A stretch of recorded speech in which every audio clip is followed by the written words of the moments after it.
Hi everyone, welcome to Main Street Farms. This is our first video class. So we are going to be talking about season extension and working in a high tunnel. So right now I'm at our urban location of Main Street Farms in downtown Cortland. We have 3 high tunnels here that have been up for the last 5 years, and it's on land that was previously a railroad car transfer station. So we did a lot of soil amendments here, and we're pretty careful with our site selection because we have really good drainage, and we also had access to this land. So what is a high tunnel? So our high tunnels are temporary structures that are covered in plastic, and our point is to be able to extend our season and also to grow year-round. So what are we growing? You can see behind me we have some rows of spinach and also of Swiss chard.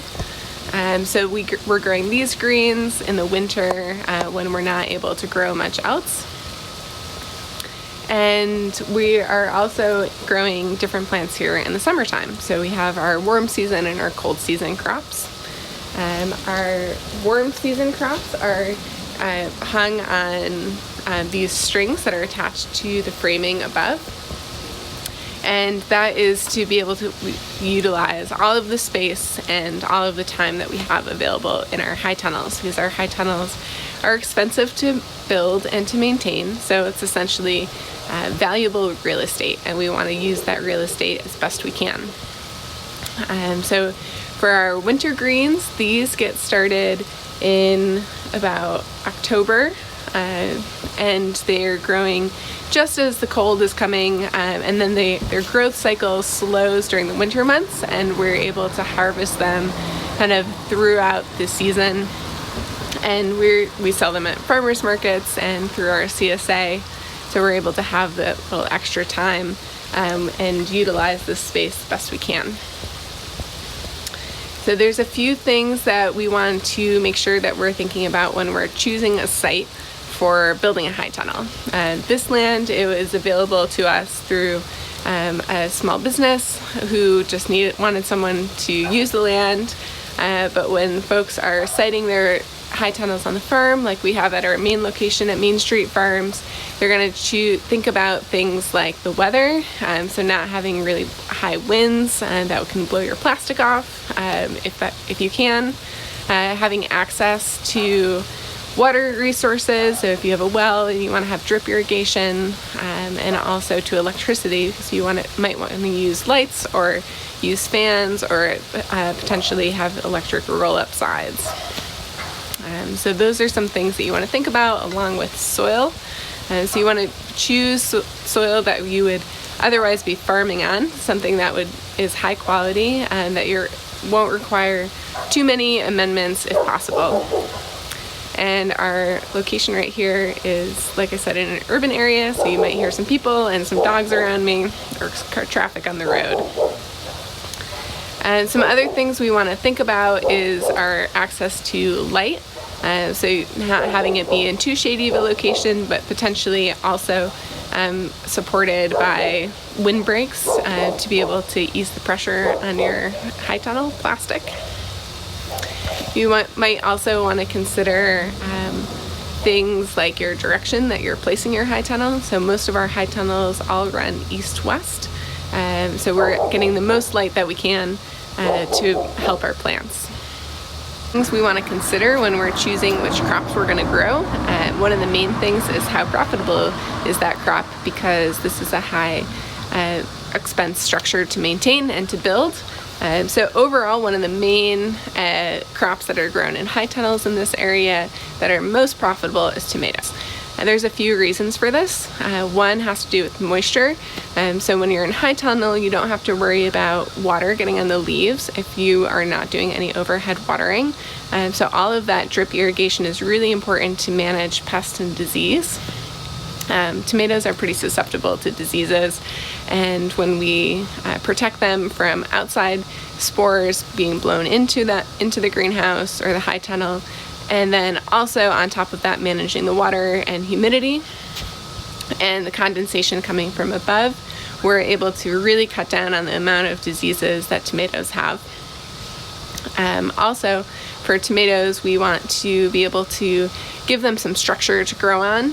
So for that reason, we use ropes that are hanging from the overhead beams, and there's these little plastic clips that go on the ropes, and they can support the tomatoes and they can grow upwards. So that upward movement means that we're using the space as best we can, and we're trying to use every square foot to be as profitable as possible. When we are trellising our tomatoes and having them grow up towards the top of the high tunnel, we're also helping with air circulation because we're removing the leaves on the bottom and we're allowing more air and ventilation to get into the high tunnel.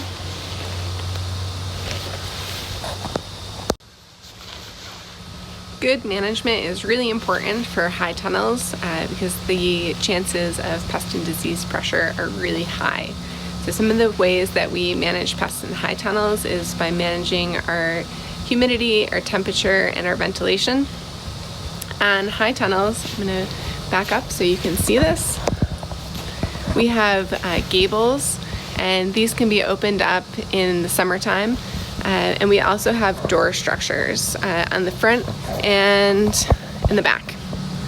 And these door structures can be opened up during the summertime, warmer months, and when it gets really hot, our side walls are able to roll up and down, and these ones are on a electric system, so it's automatic up and down based on a temperature gauge that is inside the greenhouse, and that means there's less management for us in terms of making sure someone comes down here to roll up the side. Overall, one of the main crops that are grown in high tunnels in this area that are most profitable is tomatoes. And there's a few reasons for this. One has to do with moisture. So when you're in high tunnel, you don't have to worry about water getting on the leaves if you are not doing any overhead watering. So all of that drip irrigation is really important to manage pest and disease.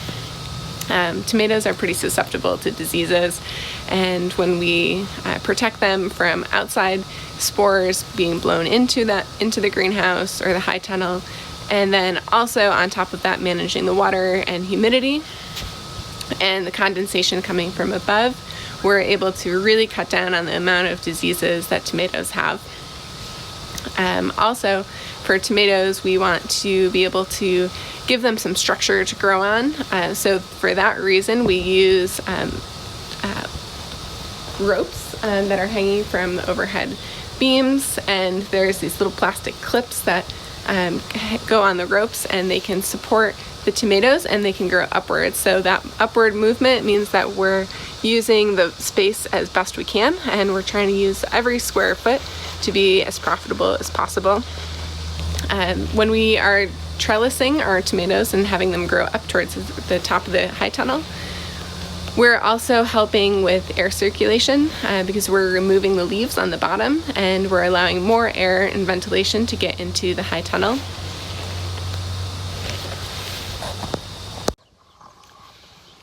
Behind me is another one of our high tunnels on the farm. This one currently doesn't have the plastic on it. This because the plastic needs to be replaced about every 4 years. So when we are choosing the plastic, we want to think about how much light is going to penetrate that type of plastic, because we want the light to get to our plants, but also how thick that plastic is and how long it's going to last. And there's two ways of doing plastic on high tunnels. The first one is to do a single layer, and that tends to be less expensive, but it's also more susceptible to snowfall and to caving in. The second method is to do a double layer of plastic over the top and then have a small fan that's pushing air in between them to make an insulation layer. So that layer is going to help increase the temperature of the high tunnels in the winter. And one of the downsides is that it doesn't let quite as much light in, and it's a little more expensive to have 2 rows of plastic. So on this high tunnel, we took our plastic off because it came to the end of its life and was starting to degrade. So this is actually a good thing also for our soil management, because we leave the plastic off over the winter and let that soil recharge, because we don't want to be growing crops year after year in the same soil without doing more management to make sure the quality of that soil is really high. So here we grew a winter cover crop. You can see that it's mostly dead now, but that cover crop is going to be tilled in the spring, and eventually this is going to move back into our production after the new plastic gets put on, and we're going to be growing eggplants and peppers in this high tunnel later on. So we're going to move over to our other high tunnel at this location, and this one's structured a little differently because this one has a door on it. So we want to make sure that we're managing our greenhouses for temperature. So in the summer, this big part, the big plastic part, gets opened up and we can get our equipment, our small tractors in there. And then in the winter, we don't want to open up that whole space and let out the heat that's in there. So we have a human door, and we're going to head right inside here.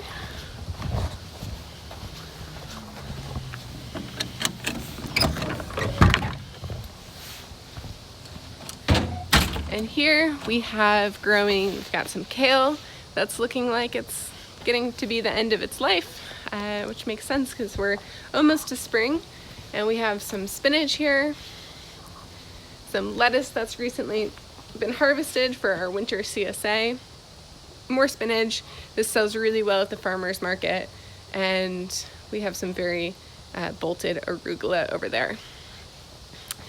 And part of our winter management practices is to use this grow cover. So grow cover is a light fabric. We talked about it in class. Here's a picture of how this works. So this grow cover is penetrable by light and from moisture. And it's pretty light. It's like thinner than, I guess, a bed sheet. And this goes right over the crops, and it's held down with either ground staples or with rocks. So this grow cover helps our plants by doing a few different things. One, it keeps the temperature up. So that little bit of difference in temperature on the plants helps us extend into the shoulder season.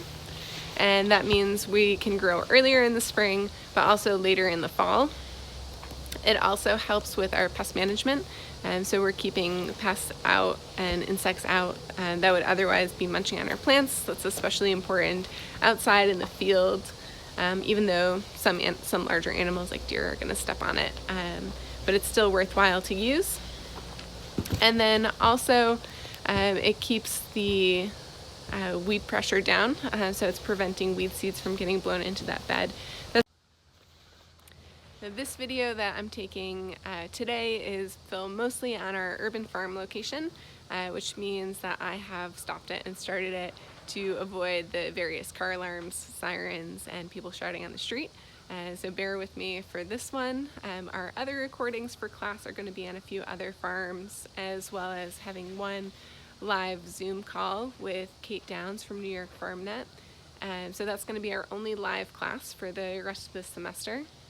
I hope you all are doing well and staying healthy.